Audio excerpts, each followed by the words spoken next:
Yo, what's up? I got another one for you, twin. There's a growing literacy crisis in the United States that I'm aware of. And there's a teacher who quit and did a whole video on it, because why not? About how, technology is making it hard for students to learn. A former English teacher going viral after posting a raw and unfiltered farewell video as she leaves the classroom behind after just 3 years. Listen. A lot of these kids don't know how to read because they have had things read to them, or they can click a button and have something read out loud to them. I just don't think these kids even care. They don't. No, they don't care because they're kids. That's your job, to teach them how to read. I do understand that there's like a set curriculum that you have to follow and all that other fun stuff. But to sit here and be like, I don't feel like they care. No, they don't care. They don't see the value in reading. They're kids. When I was in school, I didn't want to do math because I saw no value in math past basic addition, subtraction, division, and multiplication. Algebra, what are we doing? I don't care. Yes, they're children. They don't care. They don't care. It's your job. I don't think they want to be at school for the most part. But yeah, it's unfortunate they don't know how to read because these things are handed to them. But I wouldn't say blame it on them because they don't see the value in it. They haven't lived long enough to know there's value in knowing how to read. They don't care about making a difference in the world. They don't care about how to have a resume. They don't care how to write a resume. They don't care how to write a cover letter because ChatGPT will just do it for them. And I think that we need to cut off technology from these kids, probably until they go to college. Hannah is a former teacher, and she joins us now. She posted that video. More than 1 million people have seen it, Hannah, probably more by the time we're on this morning. Why did you post that video? So I taught for 3 years, as I said in my video. I wasn't always a teacher. I actually started my career in digital marketing. So I've been in the digital world for about 5 years now, or since I've graduated. And throughout the 3 years, I've taught digital arts classes and I've taught an English class. And I would say that in all of my teaching experience, technology has posed quite a challenge. And with AI becoming so accessible to children nowadays, especially teaching in an English or Core 4 classroom, it's been especially challenging kind of to have the kids comprehend and critical think for themselves on certain things. Yeah. So on my way out, I wanted to kind of raise awareness and just let people know how AI and technology is affecting their children these days. Right. I know coming from... She's blaming it on, I don't know, man. They're kids. They don't see the value, and you're not giving them a reason to. Like, why would I? I think it's very important to remember that these things are damaging our kids, right? They need to know how to read. They need to do these things, but we also have to understand that from their perspective, why, if I can type in why would I learn it? There was genuine, immediate purpose to learning how to read for previous generations. It was immediate. You sit down. There's a book in front of you, you have to be able to read it. You have to be able to speak, you have to be able to spell. These things were necessary. And you got autocorrect, all these things, and now I don't have to. The only thing I'm sacrificing is the time it takes for me to search something up, or time it takes for me to type something in.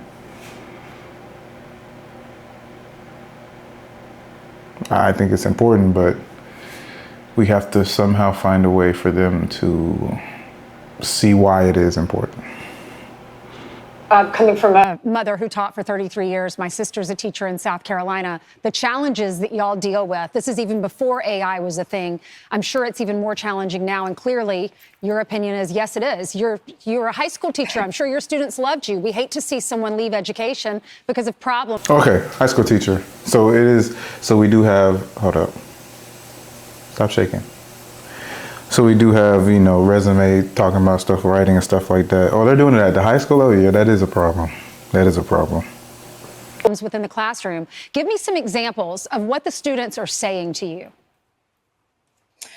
Well, a lot of students, and I do want to be clear, I taught a lot of very motivated and bright children. And so I don't want this to come off as if this is all the kids' fault. But I do know that a lot of times in my English classroom, I would ask them to write down a short response or just 5 sentences to answer a question. And a lot of times it would be about 2.5 sentences, and they would say, well, I can't think of anything else to say, or, well, why do I have to answer in complete sentences? Like, you get the point from what I'm saying. And just Okay. Now maybe it's just how I was raised. I'm gonna get, do you get the point type of guy. Just because of, like, the information I'm giving doesn't need all the fluff. Just how I communicate as an adult. Like, I understand in certain places, like narrative writing or narrative writing, debate. There's a lot of scenarios where you need to be able to add on extra details and speak in complete. You should be speaking complete sentences anyway. I don't like when people don't speak in complete sentences. However, like, I just hate when people talk and they say a bunch of nothing for 5 minutes and then they get to their point. I hate that. I really do hate that. So I see how kind of like in the schools, they're like, yeah, I wrote down the answer. What else do you want from me? That's the answer to the question. I looked up the information. There it is. It's right there.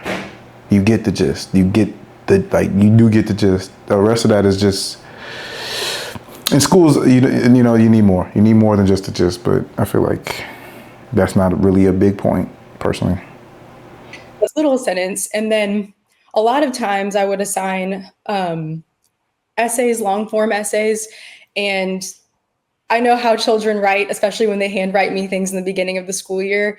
And so when a student, how I know how they write, typically would give me a very eloquently and thorough essay on a topic that I know that normally wouldn't come from them, I would ask them, was this really you? And I'd run it through an AI generator. And of course, it would say 100% ChatGPT or AI. And they blame it. I mean, this AI thing is starting to get out of hand. Like, I understand there's definitely damage that's being done. However, we had copy and paste before AI. This is a problem that's been going on since technology was a thing. So she is talking about technology in general, but the people who are complaining about AI is doing this AI, we had copy and paste before AI. We've been using apps to find out who's been just plagiarizing. Plagiarism has been a thing forever. Now we just got something that puts it into like that. It's not necessarily plagiarism because it's coming up with information, but we had copy and paste.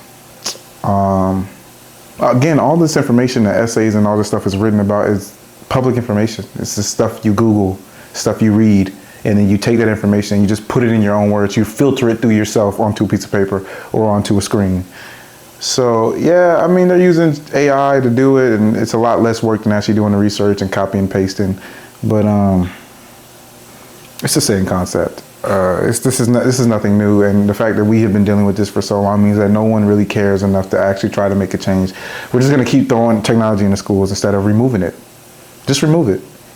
Some schools take like phones out and stuff. Like, you got to put your phone, you got to whatever. I get that. I don't know about taking kids' phones these days because of just like the shootings and whatnot. But yeah, I mean, I had a phone. We weren't allowed to use it during class. It's just that simple. You just can't use it during class. I think people are going extreme about it. They're kids. You don't have to. It doesn't take their kids, bro. But yeah, these are very important skills to have, and it's a shame that we're losing them. And I would speak to the student, and they would more so question of, well, if I have to redo this, how much is it really going to affect my grade? Can I just take the zero? Oh my gosh, trying to take the easy way out. Yeah. Right. Is it promoting? Trying to take the easy way out because they're kids. They don't want to be there. They don't want to be there. Promoting just a laziness among our children? I suppose, and a lot of them are just feeling as though they don't really need to do the work anymore because AI will just do it for them. Right. And I think that AI can be in a classroom in a very effective way if we teach children in the older grades how to use it properly. But if we're allowing them this unlimited...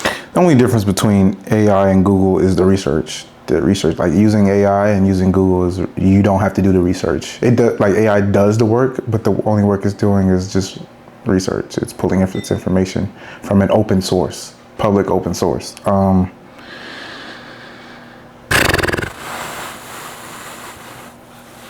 It's annoying. It's a little annoying, but yeah, when you use AI, you're just going around the convenience of searching. The information's there. You could just go look for it without AI. I don't know. The hate for AI is they just love using that word like, oh, AI, and it's what some people are using it for. That's really concerning. But school and writing and all that stuff, they're just going past the research part. So if you want to teach research and you want people to understand how to research, you want children to understand the importance and how to actually research, then you would find a way to do that. But you're just blaming AI, like, oh, they're doing all the writing, da-da-da. I mean, I would just, again, a lot of those essays in school were just you going on Google, doing the research, taking information and filtering it through yourself onto a piece of paper. Access in the classroom to use AI, they're not going to do the work themselves. Yeah, I know you're a proponent of getting technology out of our classrooms, getting the phones out of our classrooms. I still can't believe some schools are allowing that. Thank you so much. I'm so sorry you had to leave the classroom. What are you going to do next?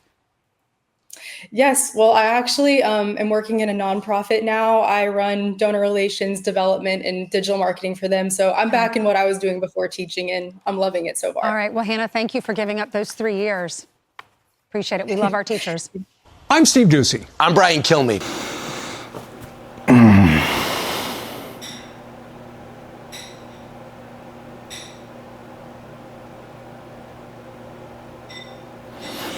What would I do if I was in that position?